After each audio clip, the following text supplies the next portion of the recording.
Good evening, good evening, good evening.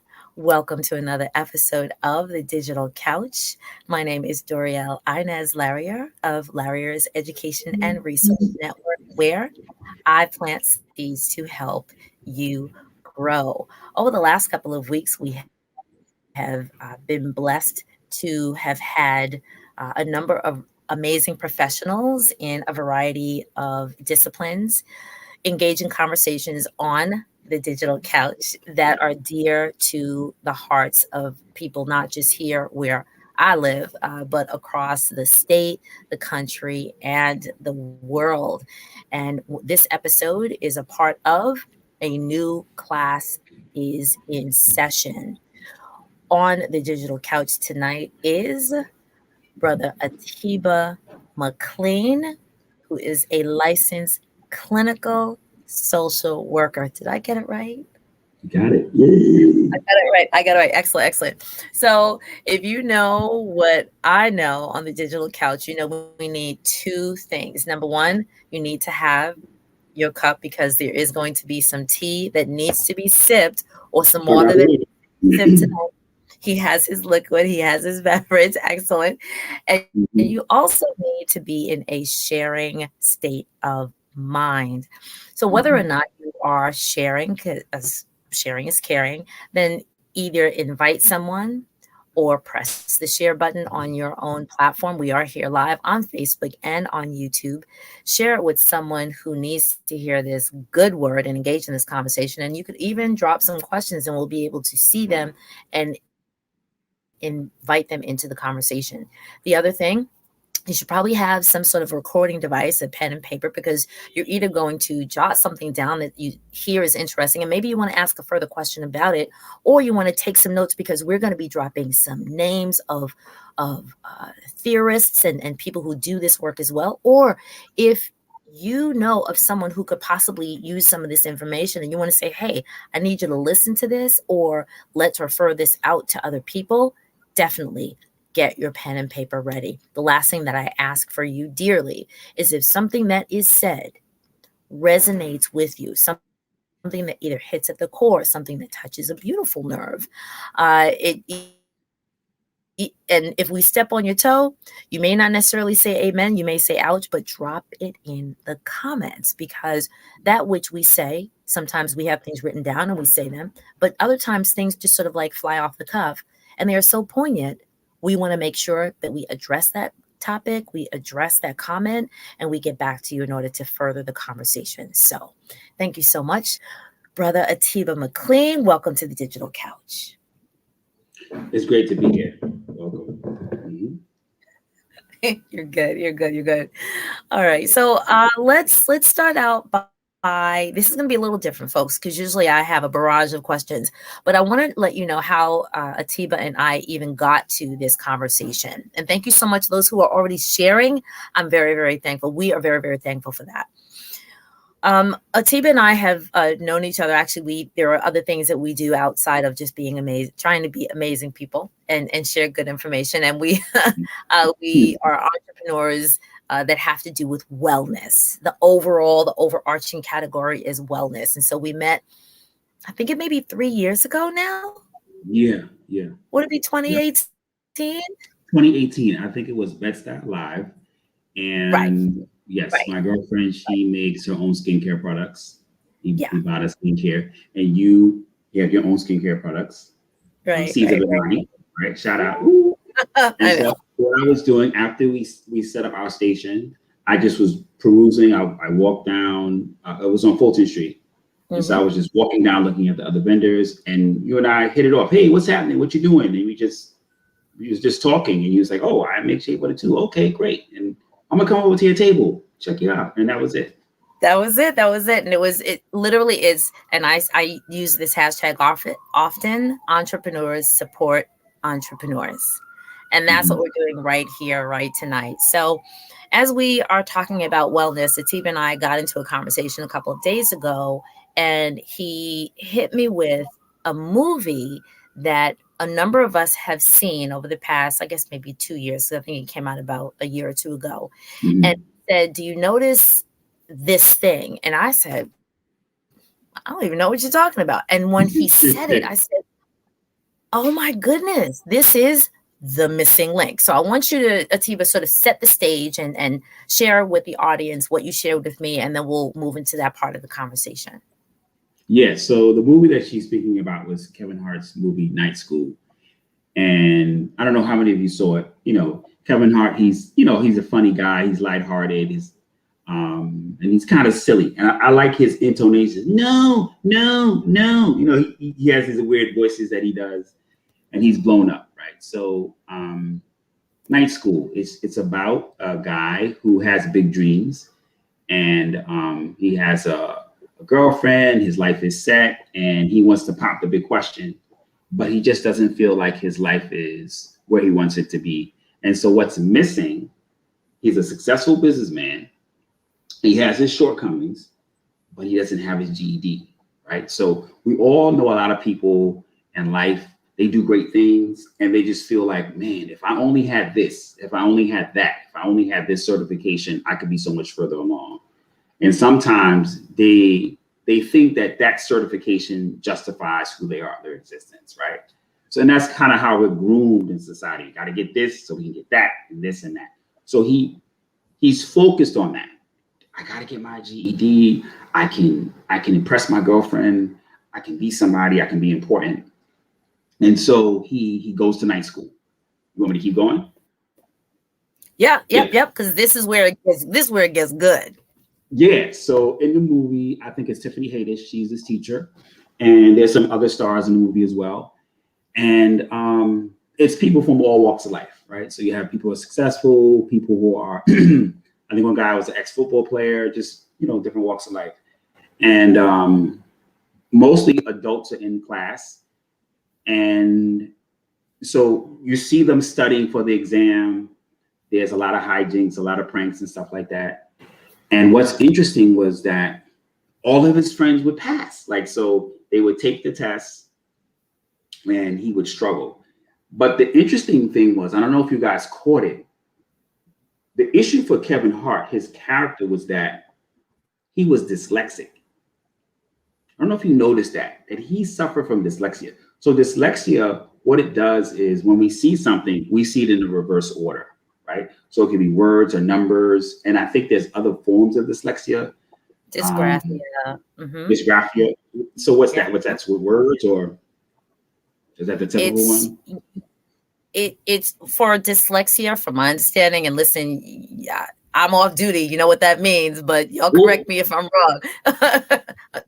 But so dysgraphias can see letters flipped, and possibly groups of letters in different orders. From my understanding, dyslexia could see numbers flipped. So, right.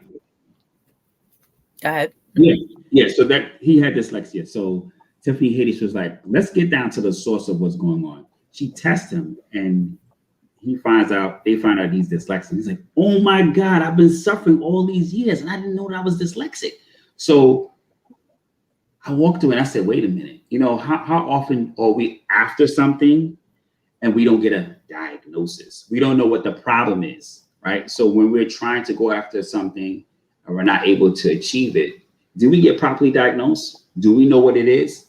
Because if we don't know what the diagnosis is, then how can we approach the problem? So even though he was diagnosed, right, he still struggled.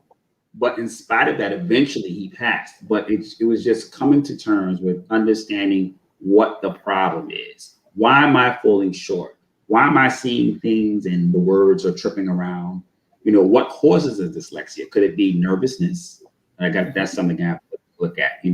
Could it be other things that cause it? Is it when you see something that's complex, you get confused? Right. So I'm wondering if people are dyslexic, how can they drive? Because you got to see stop, go, those are colors, not necessarily letters. But once he was able to overcome that fear and to kind of control that issue, he was able to. The first thing, he had to have it identified. Yes. Then he had to face it, then overcome it, and then sort of recalibrate, if you will, recalibrate his life according to that identification. Right. It's just like people who stutter, right? Because I think Mm. Joe Biden, he stutters. Other great people have stuttered as well. So they had to kind of get to the source of where's that coming from. Slow I down. think, you know what? I think Steve Harvey also had a stuttering issue at some point. Mhm. He Right, spoke about it. right. Hmm. So it's just kind of I understand what's going on. Take a deep breath. Am I nervous? What's happening? What's happening? Slow down. Pump the brakes, and then you control that, right? And then you kind of master that, and you just do what you need to do. You know. So when Atiba and I had this conversation a couple of maybe it was like just 2 weeks ago, week and a half ago, Hmm. and I said, "Wow, this would be an excellent topic to have on the digital couch for a few reasons. Number one, this is part of the series. A new class is in session, and so as we are shifting back into more formalized instructional spaces, they're in the at least the Department of Education, but in education spaces all over the world, the question is how much information have students actually retained? Number one, since formal instruction stopped approximately a year and a half ago. Number one. Number Hmm. two, not just the traditional, and I'm speaking for people who are here because people who are on the other side of the world, like in, let's say, in the African continent, they've actually been in school since like February, March, because their break in year is December, like December, January, not for us, July, August. So Mm. they've actually already been back in the throw of things. And so the question about learning loss that typically occurs over a break now has been, of course, elongated and exacerbated. Hmm. And then a lot of instructors and administrators identified that there were a number of students, huge bodies of students and learners who did not fare very well through the online presence. And so, Hmm. in that, a question that usually is not asked on the let's say on the forefront, but will be addressed, or at least we'll try to address it when people return to the building, is were there any concerns that probably exacerbated themselves that now that people are coming back in without an opportunity to shift the learning scope and sequence? So in essence, we're just picking up where we left off. Hmm. But as I spoke to a friend of mine who might actually be watching tonight, and she teaches a lower school in a state, and I'll say is in the South. And she said, you know what? These children who have not had kindergarten, it's as if they didn't learn anything because in essence they had all pre-K at home. So like they did not have pre-K. So she Right. said, she was just describing something. She said, okay, like write your name, and the child, let's say, wrote an L, but then took the base of the L and just kept going across the page. And Hmm. I'm listening because I've also taught kindergarten. And she said, I write your last name. And the child said, I did. Again, a capital L, and then just went straight across the page. Now, in my mind, my first thought was the child actually might be imitating an adult who uses script, which is Mm. one line that continues from left to right, Hmm. Hmm. but continues with bumps and circles or loops or whatever. But in her mind, she said, oh my goodness, like Hmm. you got a lot of work to do. So the question stands at how are people going to come to the table and engage in a question of, and this is my favorite line to use, let's find out what it isn't, so we can get closer to what it could be. Hmm. So for Kevin Hart in this movie, he went all through life up until, let's say, he's like late 30s, maybe at the age of 40 or something at this time in the movie. And he's hitting bumps and hurdles, but quote unquote, he's successful by some people's standards. But then when it comes time to, one may say, some basic academic foundation, he was hitting a wall. A lot of people would just say, oh, no big deal. And as long as I can get a paycheck, as long as I have a career, as long as I have a pension or what have you.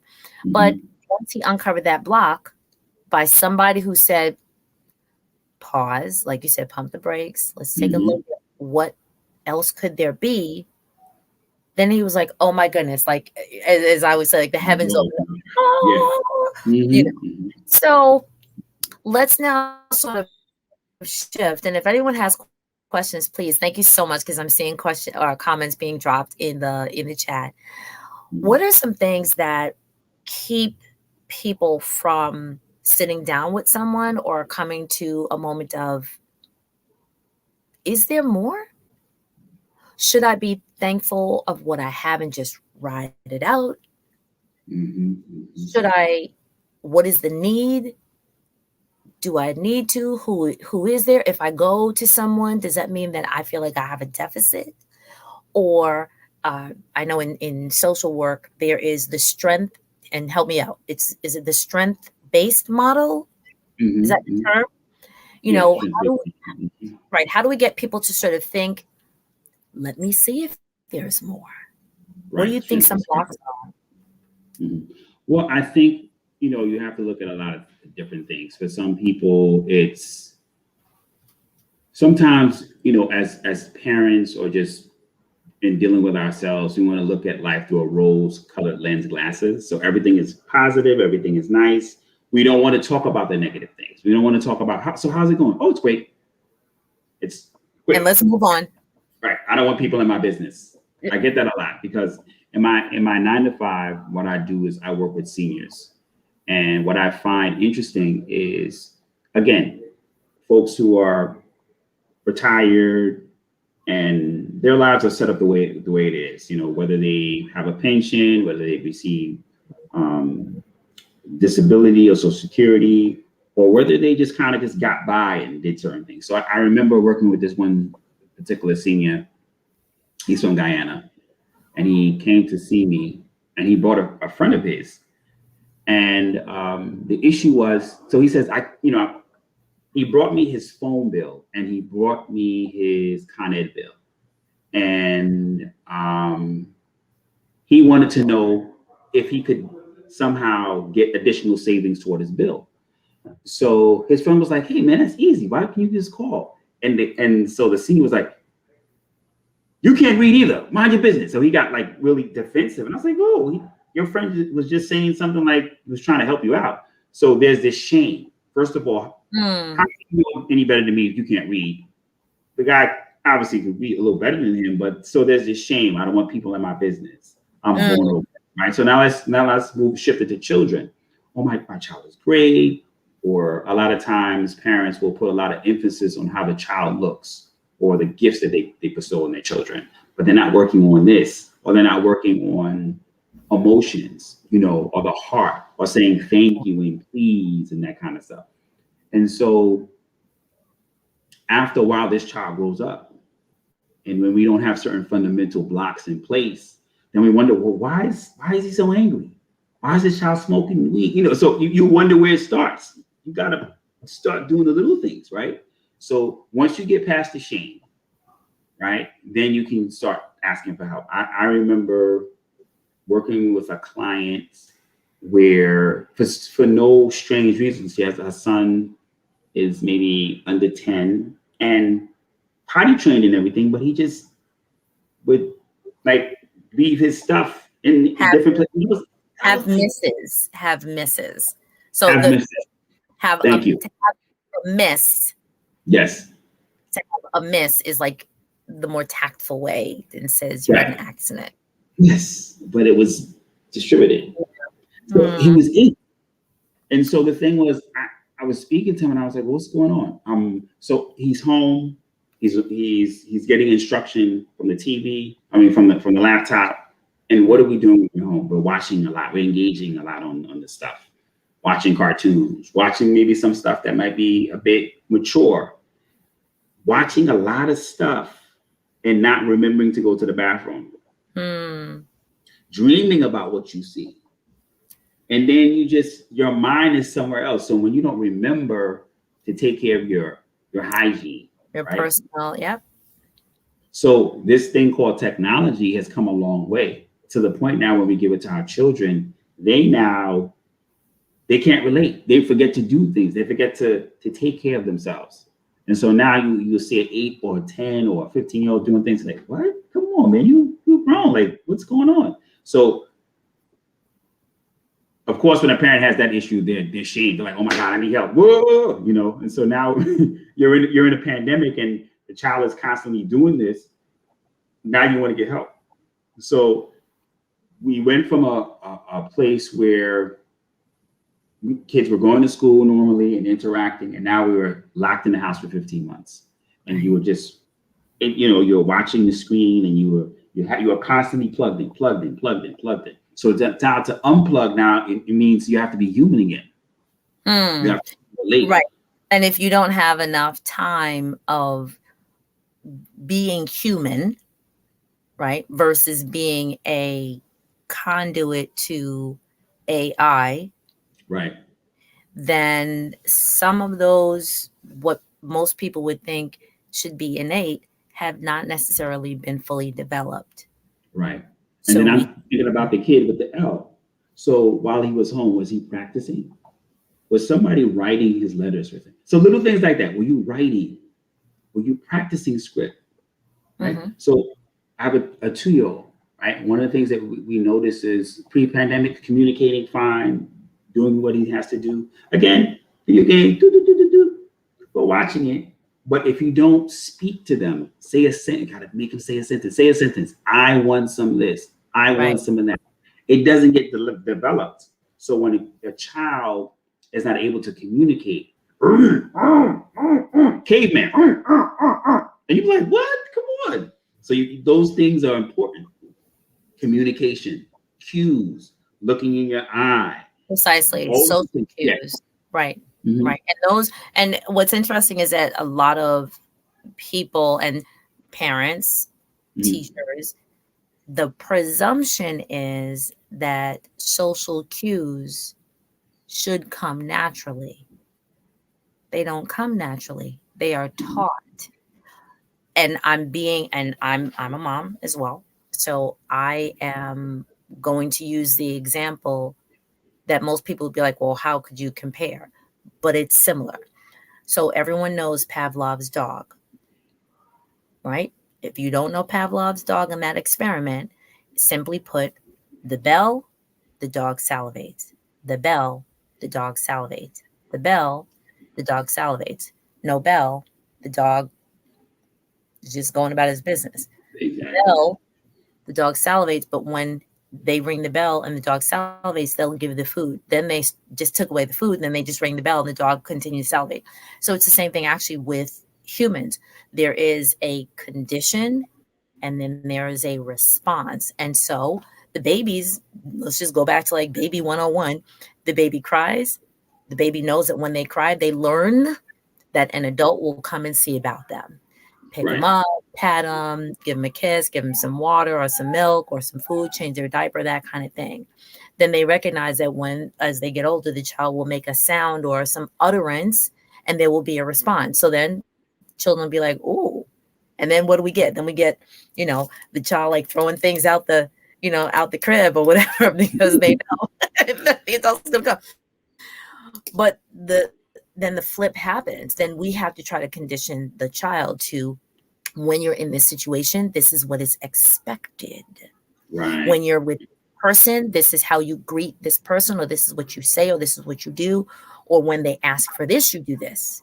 But then we go from verbal cues to physical cues or eye-to-eye contact cues. And so we all know that in particular communities, let's say cultures, an eye can mean the look. I'm trying to laugh, but the look on the face could mean a whole lot. And that look could be like, which could mean we out in the street, don't you shame me. Right? Or we in this y'all know what I'm talking about. Drop a comment, drop a look or something that you know that you have read on your family's face. They didn't have to say a word, but when you got that look, And the finger. or the finger, or the PS. Anyway, let me just back up for a second. For those who are just popping in, this digital couch conversation is a part of the series of new classes in session. And as we are returning to whether it is 5 day a week, full time working in an office or in a building, or if we are going back into a school building, and those people who are in the South, y'all have already been at it for 2 weeks, and I have gotten direct communication that there are buildings that opened up on day one and day two and then shut down for 2 weeks. And then a new ordinance just in the past couple of hours of a whole, an entire county who is shut down, and they've only been open about a week or a week and a half. So dire situations. And so here where Atiba and I are in New York, and specifically, where do we roll from? Brooklyn, right? we're, we're not due back in the building for officially for another 3.5 or 4 weeks, but we are trying to get prepared. So I actually do want to just drop some of the names of theorists that Atiba and I were talking about, because we do want people to be as informed as possible. And there's in no way, shape, or form are we pulling anything out of the back pocket, as I say, or out of the side of a hat. But there are a number of theorists or writers or professionals or go-to people, gurus, if you want to use that phrase, who are referred to in the field of social work, in the field of therapy, in the field of psychotherapy, in the field of psychology and psychiatry. And so because we like to keep it in the family, right? We're going to give you the names of folks who are go-to within the community. If you don't know what I'm talking about, community, when you hear the names and when you go look them up, you will know what I mean. Okay. So we have one of an older person who I take my hat off to all the time. And so actually this person is now an ancestor, and that would be Dr. Amos Wilson. I came across his book when I was an undergrad, and the book that literally, if I go pull the book off my shelf now, the cover is torn off, page 1 and 2 is torn off, but taped 3 or 4 times back. And he wrote the book, A Developmental Psychology of the Black Child. He's written other texts, but that, because I was a child development major, that was like that was one of my biblical texts, if you will. Another person is Dr. Frances Cress Welsing, who actually just passed within maybe the past 10 years, I believe, maybe 8 to 10 years. And she wrote the book, ISIS Papers. And if you don't know the ISIS Papers, somebody, please, I need my stream team. I need y'all to drop these in the chat. Dr. Frances Cress Welsing, the ISIS Papers, one of the most famous articles or essays in that text is ball games. If you do not know what I'm talking about, just type in Frances Cress Welsing and type in ball games. You're going to get some hot tea on that one. Okay. Then there's Dr. Juwanza Kujufu. Oh, so educator. That's right. There's Conspiracy to Destroy Black Boys, Volume 1 and 2, also on my shelf. And then I think he also wrote a book. On Kwanzaa. I may have to double check that. But his Conspiracy to Destroy Black Boys 1 and 2. Yes. Type that in. If you don't have any of these texts, you need to go get them. If we are concerned about, again, strengthening and empowering. W.E.B. Du Bois wrote the book, The Souls of Black Folk, right? Yes. So of course, these are texts that are, and I have to say that I'm bringing this up because I know that there are a number of people who are watching of a number of different backgrounds, and I'm happy that we are all in this community together. There's no secret that when a paradigm is used, one paradigm is used, and it's supposed to be the panacea. Am I using the word right? Like it's supposed to be right, the panacea for all, until somebody says, well, one person doesn't fit or is not following the treatment, or the treatment isn't working. That may be one. Two, then you get to 10, 20, 50, 100, where the paradigm doesn't work. You got to use a slightly different paradigm. And so Mhm. thank God that there are people within the community of a group that has been underrepresented who has come to the forefront and said, you know what, we will take whatever the beginning thought is, but we then need to understand the cultural background and the historical construct of that group of people, and then put a different shift on it. And so that's why and how we have these different theorists and professionals within this discipline. So Mhm. you want to mention some of the other, like Dr. Joy? Mhm. Dr. DeBrew, Mm-hmm. um, post-traumatic slave syndrome, Mm-hmm. talking about just the experience of African people just diasporically. We're coming from the continent. I mean, the notion is that, what I have to remind myself is no one is born a slave. That's what some man, some human being just stamps or calls you that, right? Because slavery in itself has been around for a time and millennium. But there's a difference between chattel slavery and indentured servitude, right? So all cultures practice indentured servitude. You could enslave a clan or a group of people, but they could intermarry and intermix and become a part of civilization. But chattel slavery, which was something that was practiced by Europeans when they went to the continent of Africa, you dehumanize people, right? You no longer see them as human beings; they're property. And then we also have to look at how capitalism and slavery intermix and still do, right? And so it's all connected. It's all connected. So understanding how things that happened to our ancestors many centuries ago. I looked up the word genetic, what the term is, but you have a cellular memory. Right. Trauma is cellular.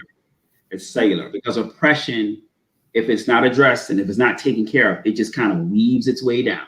It Right. just keeps coming back at you, and you remember certain things, right? So when you don't address that issue, it shows up, and it keeps rolling itself out. You keep falling into stuff. So our behaviors, how we react to certain things, right? So when your history is interrupted and you have to recreate it from scratch, Mm-hmm. there's going to be some ingredients missing. There's going to be some dysfunction. You're going to try to do the best as you can, and so in doing that, you're constantly trying to reestablish yourself.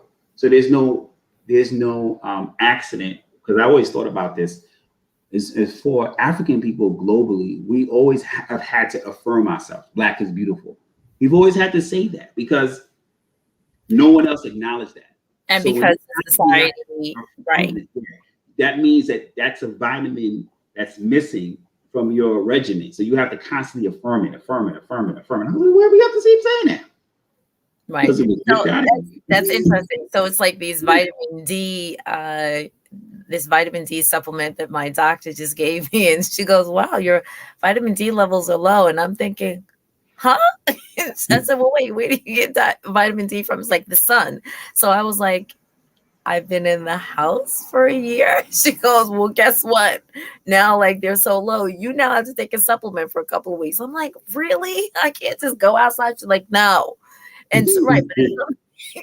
But if something's missing and you have to keep saying that, and now I'm having a flashback. So I'm having a flashback of the look on, uh, let's just say, some people's faces when they are instructed, again, we're talking about a new classes in session, when they are instructed that this particular group of people needs to have, and it needs to be in the front of the bookcase, texts that represent this group of underrepresented individuals in your community.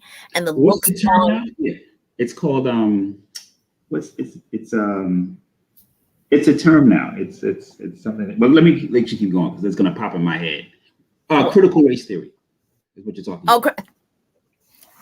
now listen, those people who were here a couple weeks ago, when we talking about that, we're gonna continue to talk about it. Probably not here in its entirety, but this will be a Yeah. running thing. So, right, but part and parcel. So as people say, well, can I just read good literature? Right, but if good literature only reflects in the author, in the theme, in the characters, and in the characters' wants and needs, that of a community that does not represent the children or the individuals in your constituency, there has to be something different. So, as a child, when someone said, "Hey, draw a house," my house always looked the same.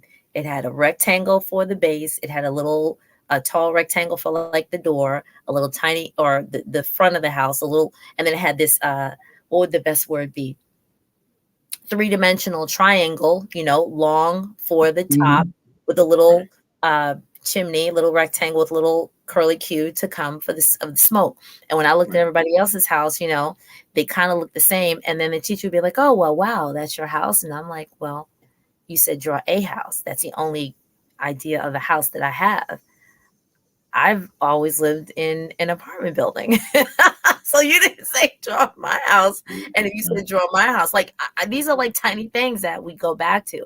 So how do we bring this on home? So the people who we're bringing up, like Dr. Joy Degree, uh, also like Nathan and Julia Hare, who the quintessential text that I remember is they wrote a book called Black Families, and it was like this longitudinal study of, we're going to look at what Black families are, what they're made of. And this was done 80, 70, 60, 60s, 70s. I think 60s, 70s.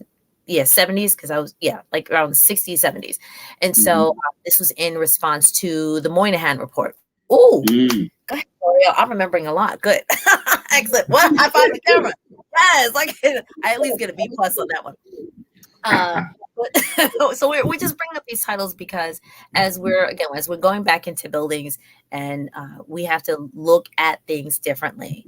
Whether it is what we're looking at over the past 2 years, which is really no different than what has happened over the past 30 and 40 years in a different state, on a different block, maybe with a different name, but the same ideology of uh, bodies of people not being treated properly, not being treated with the same level of rights.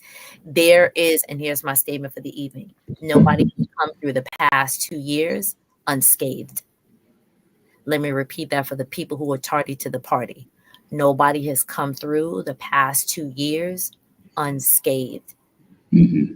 For the people in the back, nobody has come through the past 2 years unscathed.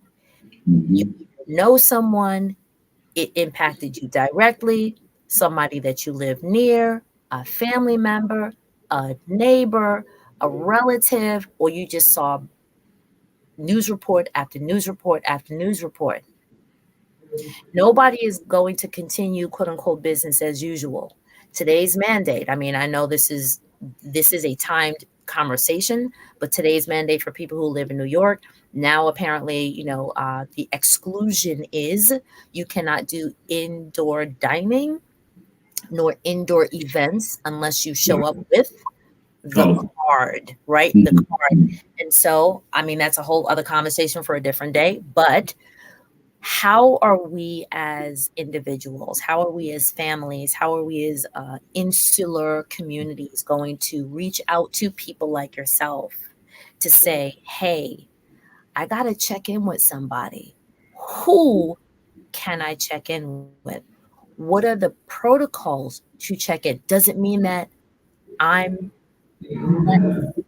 Does it mean that I'm in need? Does it mean that I tell people when I'm engaged in critical conversations, everybody needs some couch time.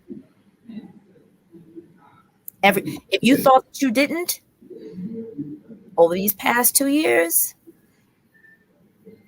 everybody needs a little couch time. Whether it's you just get a phone call of someone who is not just a friend, because friends can listen, but if friends don't have tools to give you, and this is to my praying community, I'm a part of a church, born and bred Baptist. Shout out to all my Baptists out there. Shout out to all Won't the he do it? Protestants. Won't he do it? Yes, he will. And he has, wait, hold on, because I had this long conversation about this. 10, 15 years ago, the onus was still just pray about it. You'll be all right. One very well-known pastor, I will not shout out his name. Actually, I should. It was Dr. Fred Price, Dr. Fred Casey Price. He passed recently. Yes, Actually, he did. yeah. Yes, he did. Dr. Fred Casey Price. About 15 years ago, he said, he was the first person that I heard. And he said, and I'm paraphrasing, but he was like, if you feel that you need to go to a therapist, it's okay.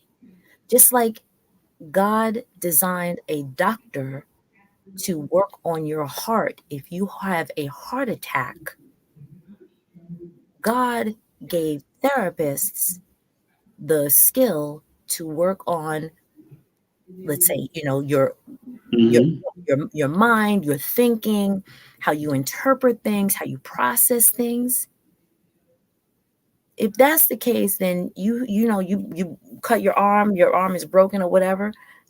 I'm sorry if you're gonna sit there and say I'm just gonna pray about it and see if my torn arm is just gonna replace. That's a no. Why do we think about the heart and the mind the same way? Or in the same way. Right. I also think when the Bible said faith without actions is dead, it's written for a reason, right? So you have to be creative. You have to think outside the box and sometimes think outside the book. Write your own book. Because some people may not be organized in terms Right. of for myself, my background is my mother, she grew up as a Jehovah's Witness. My father, he grew up in a Christian church, but I would say I've been to different types of churches and stuff. I've been to things, but I see for myself what it comes down to is humanity, common sense. So I should be able to see some type of similarity or common thread with people from different spiritual backgrounds, right? Ecumenical backgrounds, whatever you want to call it. Even people who call themselves Satanists, whatever, or agnostic or atheist, you still believe in something, right? So my thing is,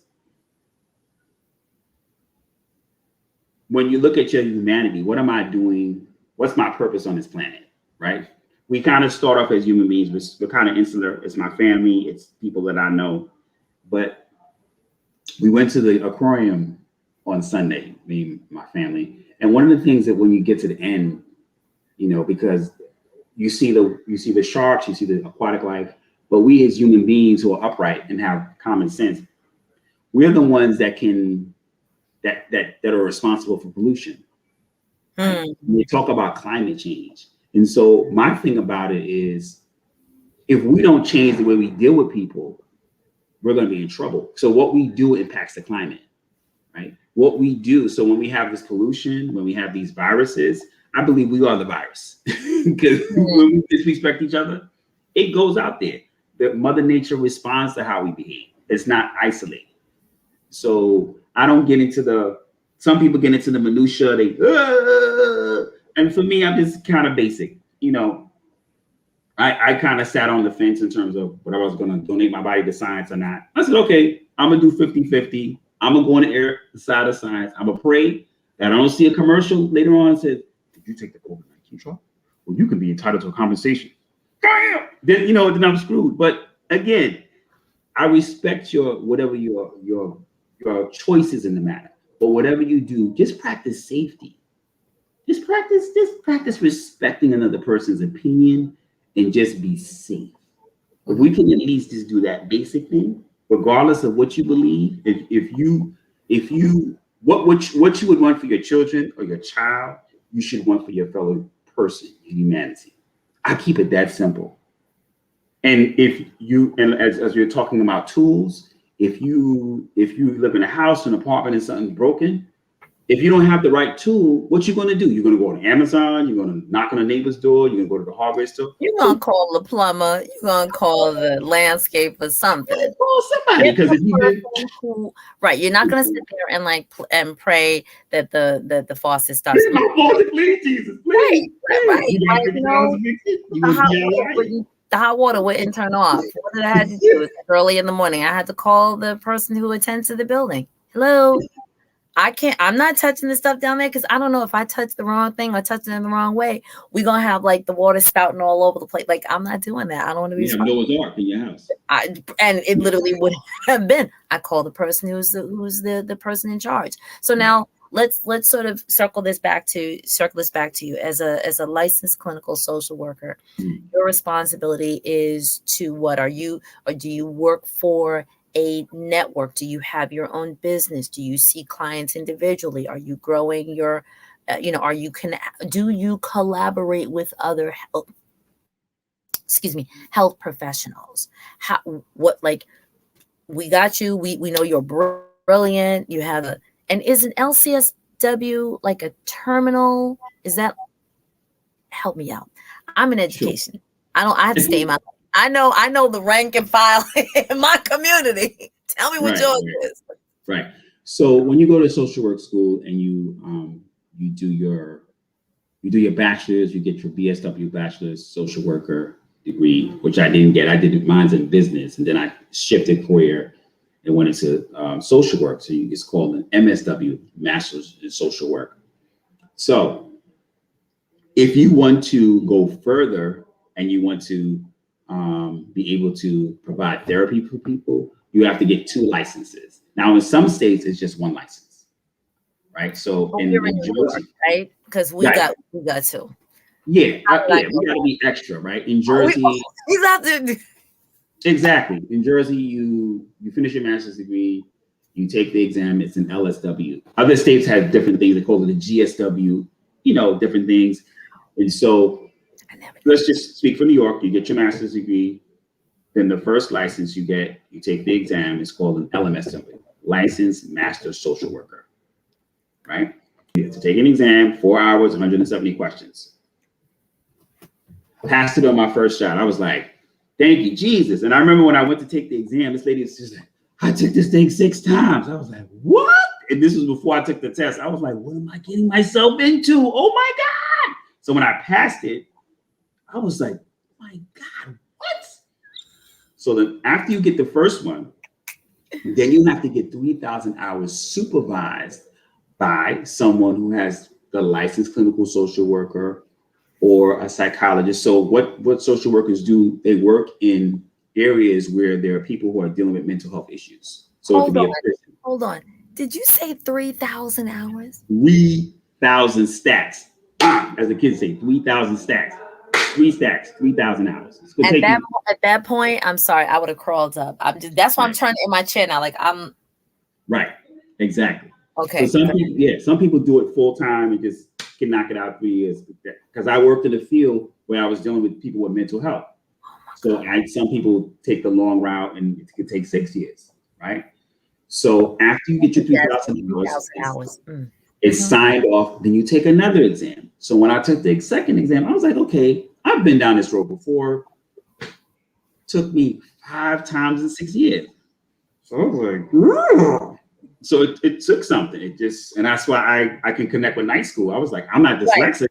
Right. I hope not. I don't see things backwards. But what was it that you found out as you were taking it again and again? What shift did you notice where you were able, and for the record, let me just say, and I'm sure this is the case, when that test is given, let's say over and over, it has to be different. It can't be the same exact test. So some people may initially say, well, child, if you took it the first time, ain't it the same questions? No, it's not. There's people who've taken it 10 times, 15 times. And why that's like the law, the what do you call it? The LSAT. Like, people take the LSAT, people take the MCAT, the GMAT, the GMAT. Why does it change? Because you have new diagnoses. You have new diagnoses that come out, right? So when you have new diagnosis, you need to change an exam. Wow. It needs to reflect that, right? So let's just take something like PTSD, post traumatic stress disorder. So Mm-hmm. you have something called, Dr. you know, Joy. right, acute stress disorder, which is short term. Post traumatic stress disorder is something that's long standing. So you think of people who served in the war, or people who've had something egregious happen to them, an accident or rape, something, Oh, and it's okay, okay, bothers okay. them. So acute stress disorder is a short term. So that's Now, ASD. Y'all type this in the chat. ASD versus PTSD. I'm right, learning something today. Like, right. So when you have new diagnoses, right, and we have the our book, the Diagnostical Statistical Manual, which is our Bible. the So every time DSR, right? DSM, Oh, DSM. Oh, I was close. Diagnostic Statistical Manual. Now we're up to chapter 5. Chapter 5. Yeah, book 5. We have the book of Eli. We have the book of 5. Exactly. So every year it goes up. So don't you know they have a disorder for this whole pandemic thing? I have a pandemic. Oh my God, it's real. But wouldn't Bam, they, right? But hmm? what like layer, not Connected. layer, yeah, put it under PTSD? They could, but this could be specific, right? Because Okay. it's elongated. They'll cue in other factors. Um, we've had to wear masks for so long. What does that do to people's face? People are Oh breaking God. out, right? Wait, you're triggering me. You're triggering me. You Don't have mess. people who are right. You have people who are anti-vaxxers and angry. So you have a whole. So that's a whole other bracket, right? Yeah. So yeah, so those are the different stages. And once you get your LMSW, you get your hours, you sit and take the exam. So when you're in LMSW, you can also get into private practice, but you have to have someone who's a CSW like myself, or a psychologist, or someone psychologist, psychiatrist to oversee you, to make sure to give you supervision. Once you get to my level, what you can do is group supervision, or still have someone hire supervision just to kind of oversee you, just to talk to you, just to make sure everything is fine. And then as you do that, then you can get on insurance panels. So when you have your HMO, right, and you open up your book and you look at the different insurances that you have, Aetna, whatever, a certain provider may be under that, because now that that person is listed, boom, they can find you, right? Or so now that you're listed with a provider, and now that everything is online, someone can search, I want a Black male social worker. I want a trans social worker. I want someone who doesn't fat shame. I want so you have everything, eating disorder social worker. Boop, boop, boop, boop. Wow. Yeah. So you can be specific. And in that search, you find what you want. Interesting. Mhm. Interesting. Okay. So now here's like the pièce de résistance. How do we find you? Because here's what happens when you sit on the digital couch, of course, people Mhm. get to know you, they get to like you, they get to see, the ebbs and flows. This is what I love about live streaming. Y'all know I'm here on the live stream. Y'all probably saw me 3 times today. Some people saw me 3 times today. I was juicing, I was in my car, and now I'm here on the digital couch. I got a lot of things going on. But the familiarity, people know that because they've seen me a lot, they've heard me, and they've seen my ebbs and flows. They've seen me like at high points, mostly high points. I don't show like when I'm crying, although I may have cried once or twice. But, they've developed some level of like, Before. connection to me. And then, right, rapport.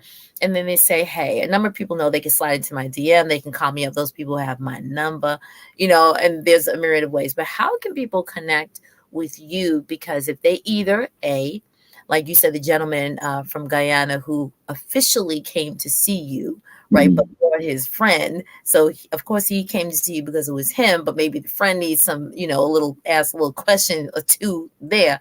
How can people actually connect with you so they could say either hey, do you have time in your schedule, or can you refer me to someone else? Because again, I'm going to say this for the 13th time, no one has come through this period of time unscathed.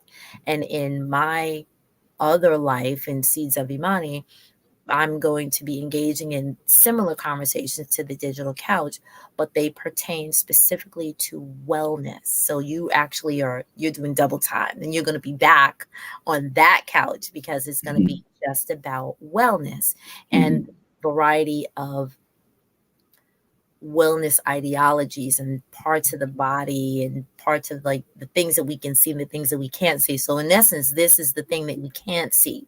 It's things that are happening to the emotions and to the mind, but they manifest on the physical level. So, if someone were to come to see you, I almost want to ask, like, what is the range of topics that they could come see you about? So what I consider myself is a generalist. So kind of a jack of all trades and hopefully a master of something. So just kind of, I left it open, right? And I guess at some point I will specialize. The reason why I do that is because I feel that the therapeutic experience is, it's a dance. I learn something, you learn something, right? And in my experience, I've worked with children, families, couples. So with children and families, is the truancy. Why is Tommy not going to school? Looking at the dysfunction in the family. Is there substance abuse? Whatever trauma there is in the family. So I have some experience in that. In couples, what's going on? Communication, identity issues. It could be about race. It could be about sexuality. It could be about different things. So I keep the door open. And what I've noticed on the platform that I'm initially on is called ALMA, but Right. People, if you see it's in the link below, it says secure.helloalma.com, providers Atiba-McLean. That's how you can specifically get in touch with it. And I'm so sorry for interrupting, but that is going to be in the link of this video. It's going to be in the body of the video so that people, if they click on that, I'll try to make it a hyperlink so you can click on that and then hop on over. Go ahead. Right. Yeah. And the other site that I'm on is on Psychology Today. I'm going to be, by the end of this month, I'll be uploading pictures on Psychology Today, a photo shoot. And I'm going to be expanding to other platforms to advertise.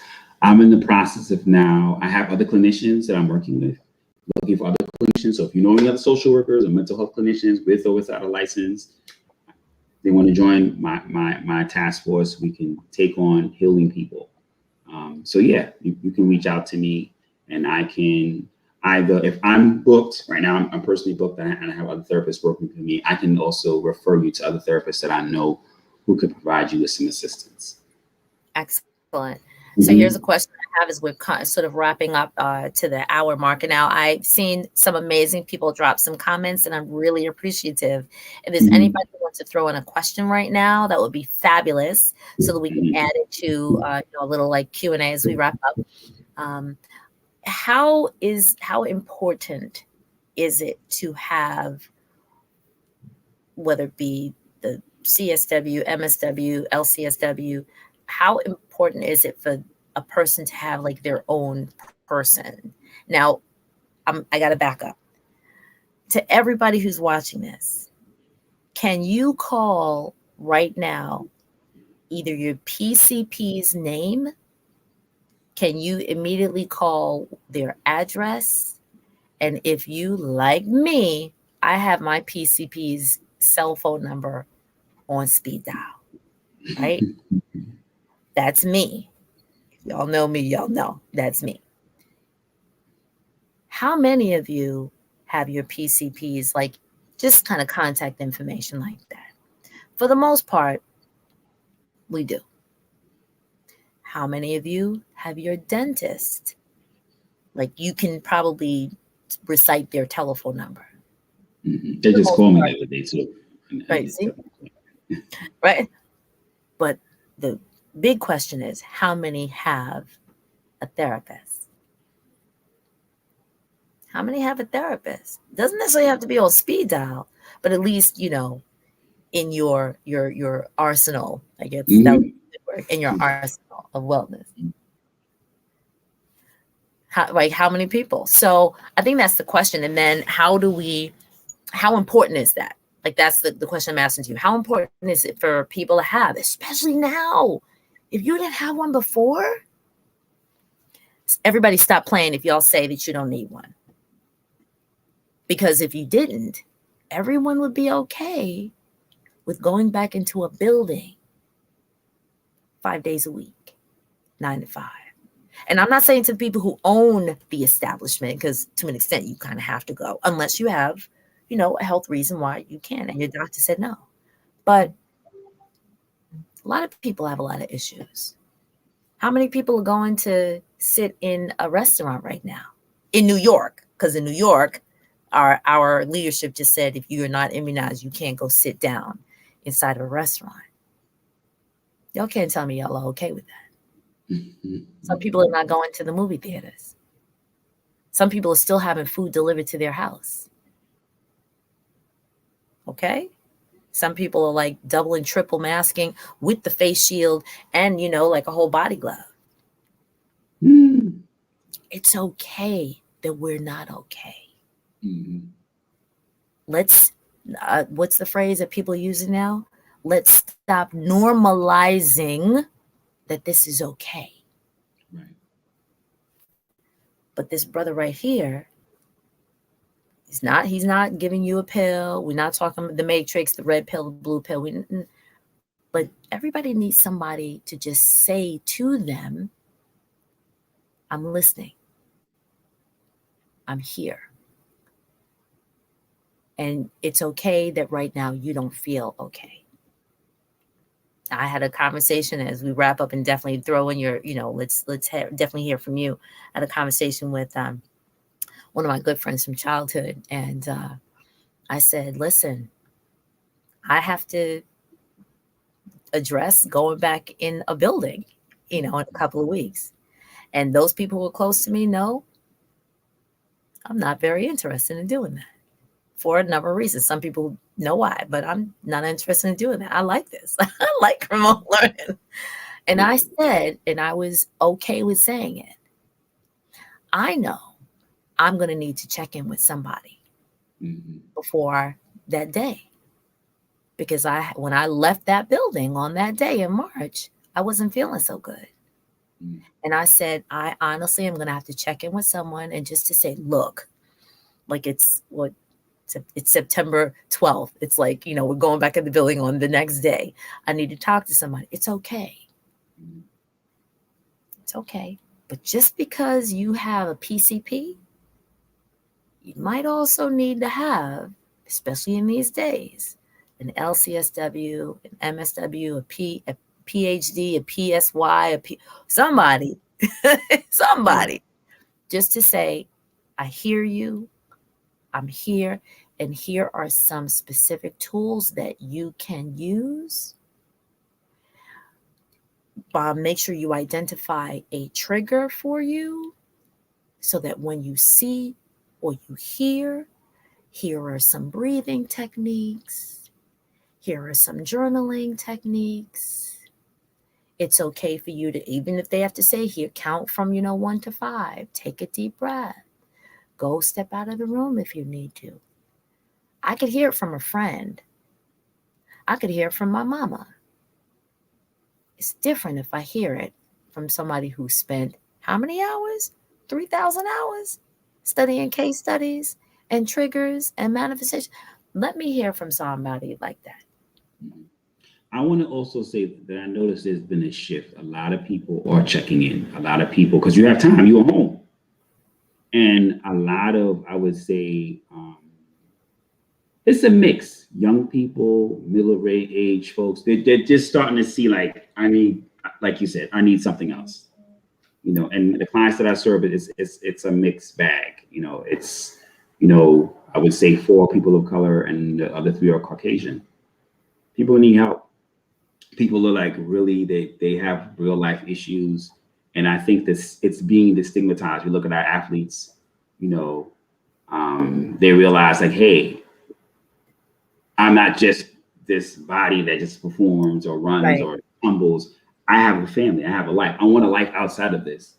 And I get that you're paying me a lot of money to perform, but I need to be able to perform in my life. I need to feel good about myself. I don't want to be controlled and prodded and told to this and just dribble a ball and do this. I think And so I think we're seeing a shift. We're seeing a sea change. People are getting it. They're understanding that there's more to than just being plugged into the rat race. Whether you work for somebody or work for yourself, you still need to work on yourself. I want to ask one question. I think I know the answer to this, but I actually want to hear it from you. People who go into this work of therapy, is it true that in order for you to do this therapy, you have had to be on someone's couch first? I would say yes and no. Some well, some people, or I would say an overwhelming majority of people who are in therapy or who are therapists, I should say, have had a childhood or have had experiences where mental health issues was present, and so they kind of just naturally cross the bridge. For me, I think I was just always interested in understanding like what makes us tick. Why do we do things the way we do? Like, Hmm. why do we do this? Why do we behave like this? And I think about it this way, you know, and I'll just use the vaccine as a whatever. There's no accident why we have 31 flavors of ice cream. We can't even agree on ice cream. Like I don't like this, I don't like nuts, I don't like wheat. And so it's no confusion, right?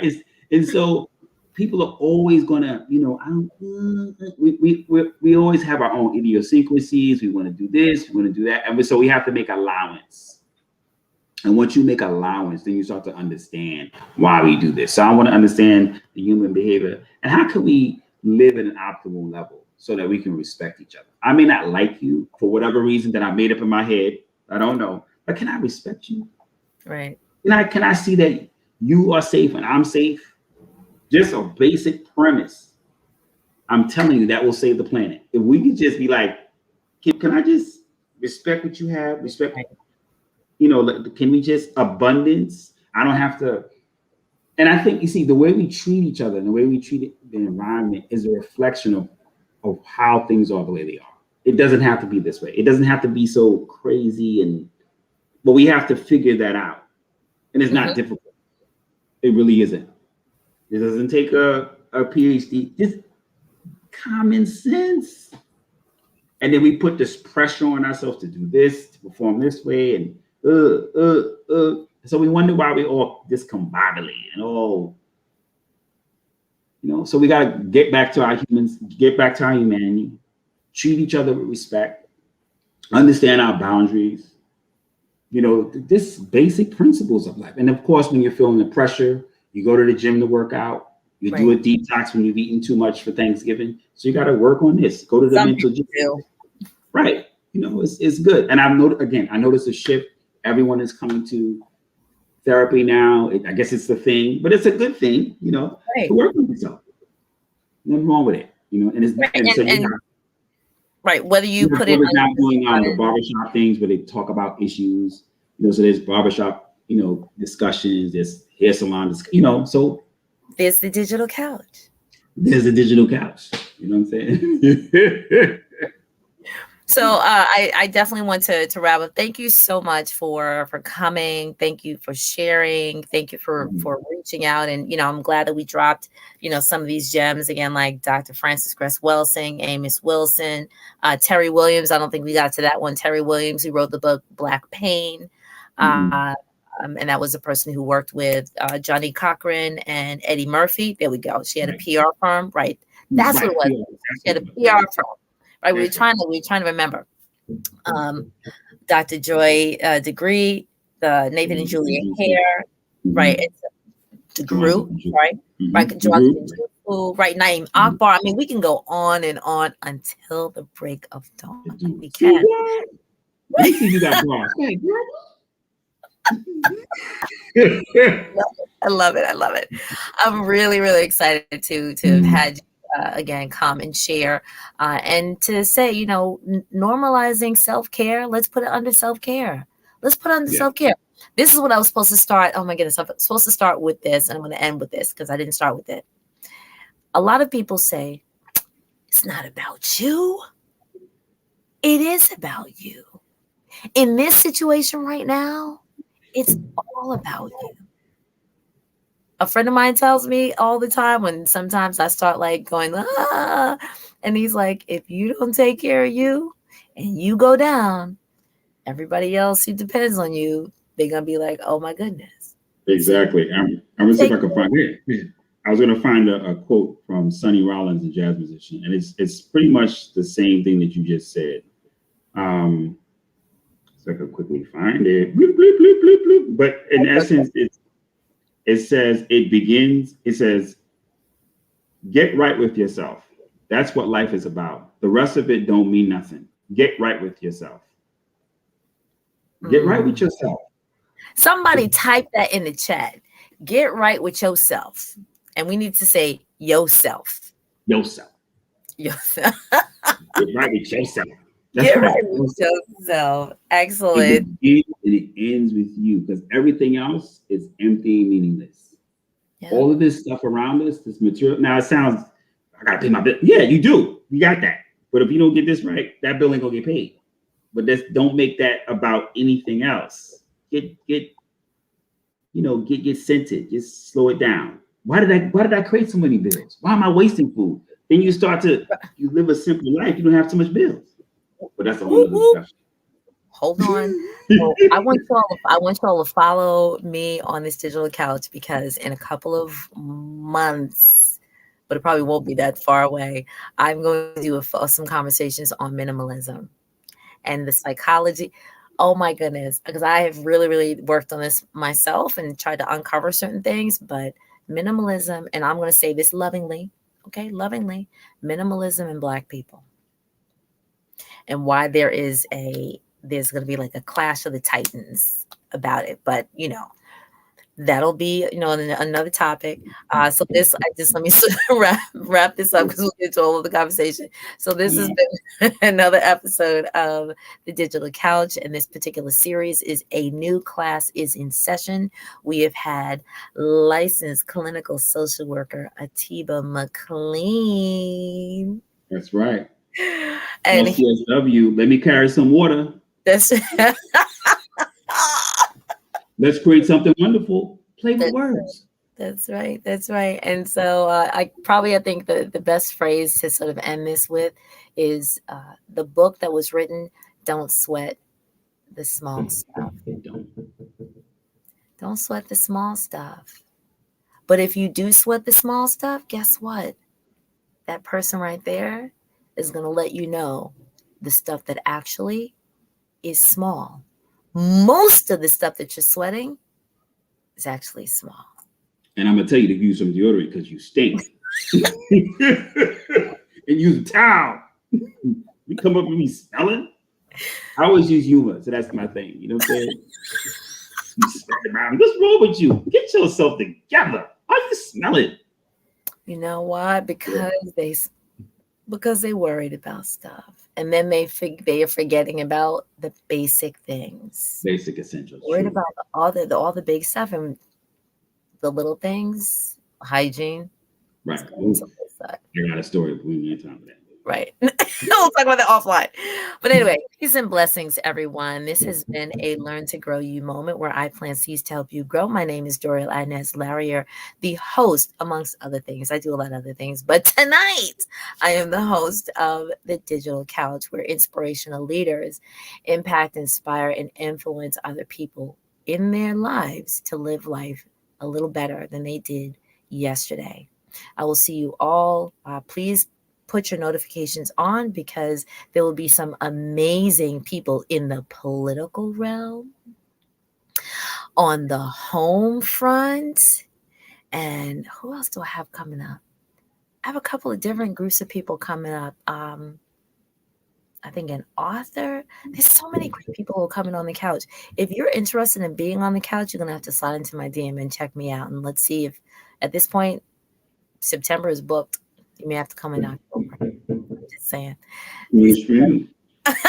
I'll see you all later. Again, if you have any other questions, just drop them in the comments and we'll try to address them when we finish this broadcast. I love you all.